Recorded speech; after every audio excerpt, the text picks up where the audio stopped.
Okay, so it's really early in the morning. It's almost 5 o'clock. But since there's no noise in the house, I thought I would record. And I'm sorry I look ugly, but I don't have makeup on, so I look like crap. But as you can see, I am starting my Adventures with Sean Connery series by sitting on my bed with him and getting him used to my voice while recording. And I want to clarify something. In my introduction video, I didn't make it clear that the noise in the background was not me dropping him. I forgot to clarify that I am 100% against animal abuse, but since Sean is not very tame, he is very, very jumpy, and well, I'll just show you what his cage looks like. That's it over there, if you can see it against my wall. And it needs to be cleaned, and I'm gonna clean it this morning. But anyway, I wanted to clarify that I did not drop him. He, in fact, slept out of my hands, and he knocked over his litter box, and that was what the noise was. And while I'm sitting here with Sean, getting him used to my voice on video, and I don't want to just go hum-de-dum the whole video, I guess in just to sort of talk about Sean a little bit, and I guess since I brought it up, my view on, and you can probably hear my dogs barking outside, but I guess I'll talk about my view on animal abuse and all that kind of stuff. I don't really know. Just to maybe clarify that I am not okay with that. Animal abuse is disgusting. It is horrible. And one fact about people who abuse, well, some people who abuse animals, I think it was a scientific study. Young people, especially, who abuse animals for fun, are more likely than other people to turn out as a serial killer or a murderer later in life. But there are some people out there who are just evil and just extremely callous, and I don't understand them. As you can see, Sean is just going, "Predator, why are you not attacking me? I guess I'll just jump all over your body now to provoke you." But anyway, so I'm going to talk about where I got Sean now. About a year ago, I think it was about a year ago, me and my mom started talking, and after some talking about it for a little while, we decided that I was going to get a rabbit. It was a choice that we both made together, kind of, like, I don't really know how to explain it, but it's just like I said, rabbit, and my mom goes, rabbit, and then I got a rabbit. Sean came from a breeder. He didn't come from a pet store. The breeder was very, very nice. She said that he was her personal favorite because on his face, I'll have to show it to you in a minute if I can get the view. You know, he's a white rabbit with little brown spots, but he has on his face a black mark right here and a smaller black mark right here, and it looks like a mustache. So I call him the half mustache rabbit. I was gonna name him Pisces in the beginning, but I'd watched something from Aftmal, the YouTuber, the Minecraft Diary series. Go check that out. That's actually really cool. Aftmal is a good YouTuber. You know, there are a lot of good YouTubers out there that I love so much. I'd watched her playing the Minecraft Diary series, and she had a mod where you could get hamsters. And she had a pet hamster named Sean Connery, and I kept thinking about that and accidentally calling him Sean Connery. I'm eventually like, you know what? Fine, your name is Sean. Well, his whiskers are tickling me. So let's talk about my experience with rabbits now. Well, just kind of passing the time, watching what Sean does. Oh, by the way. Oh, he's getting shy. Oh, yeah, you can see part of his mustache. Anyway, another thing I just realized, I'm sorry if I sound kind of raspy. I don't really know if I'm sick or what. I've been coughing a lot. I don't think I'm really sick, but there's something that's been going around for a while. And the other day in my biology class, the whole period, I was sitting in a room full of coughing people. Seriously, 7 people were coughing, and one of them was going, "You guys think you all got it so bad. My doctor said I had whooping cough, and if she gave me whooping cough, I'm going to strangle her." Because that means that I don't need to hold my animals for a while. I always want to be really careful. Oh, there's his mustache. Okay, so anyway, my experience with rabbits. I can't remember if I had one when I was a really little kid, but I remember that a few years ago I had several Flemish giant rabbits. I don't remember whose idea it was, but I became a rabbit breeder. And at first I had 2 males who were brothers, who were named Alex and Ollie. And they were the sweetest rabbits ever. And I had a female whose name was Ace.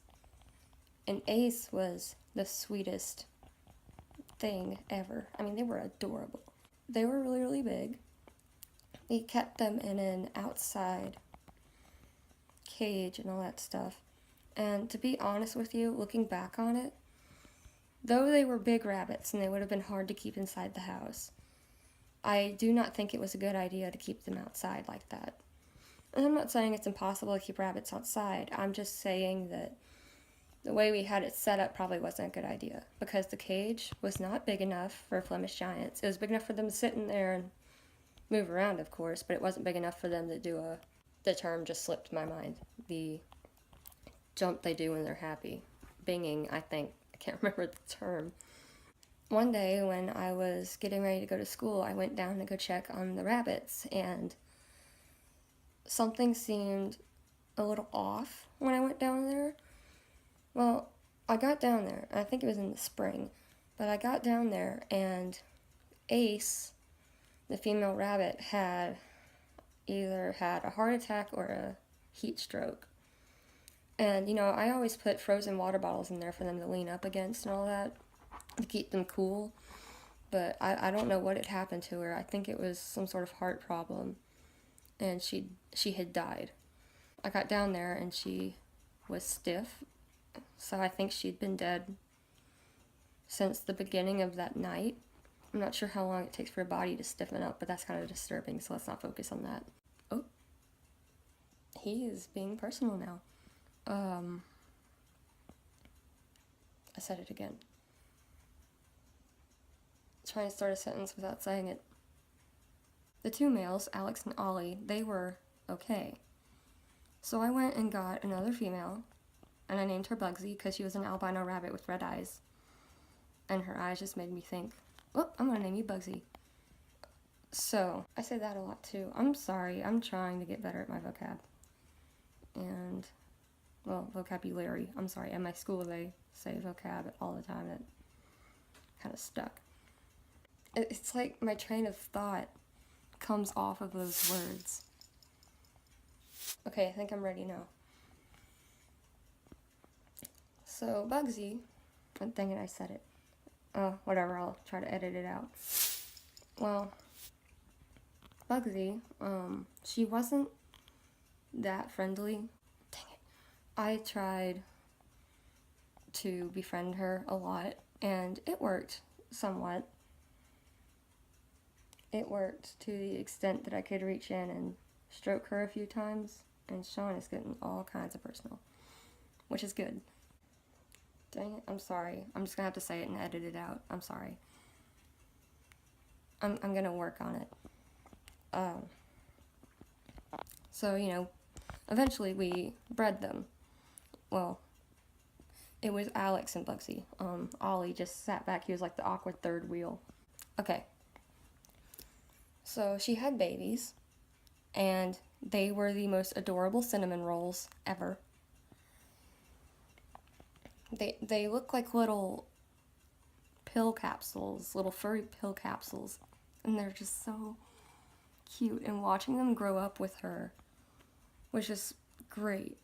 Well, I named all of them. I named one of them Cricket, I named another one Tiger, I think. I had all kinds of names for them, because I just read a book that was really good, and all the characters had random names. But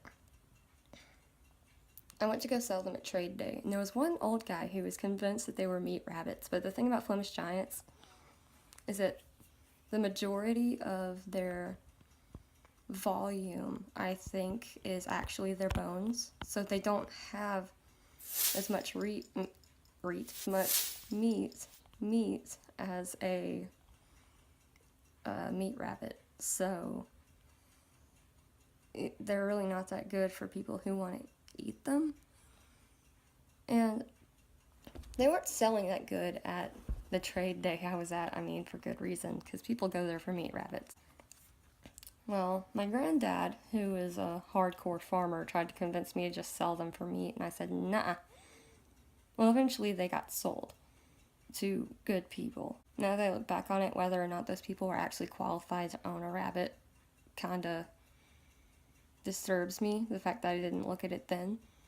But all of them just died because, to be honest with you, back then I wasn't really a good rabbit owner. I hadn't done much research.